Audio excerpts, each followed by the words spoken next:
আগামীকাল 1 জুলাই এই রাজ্যে 1,51,00,000 অন্নপূর্ণা যোজনায় আবেদন করেছিলেন। আমরা স্ক্রুটিনি করে প্রায় 1,20,00,000-এর বেশি দিদি আর বোনের নামকে আমরা নথিভুক্ত করতে পেরেছি। এদেরকে আগামীকাল আমরা 3,000 করে টাকা অ্যাকাউন্টে ট্রান্সফার করব। 1,20,00,000 দিদি এবং বোন।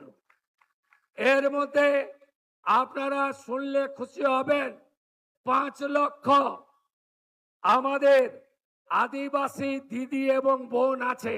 5 লক্ষ তারা আগামীকাল 3,000 টাকা অ্যাকাউন্টে পাবেন।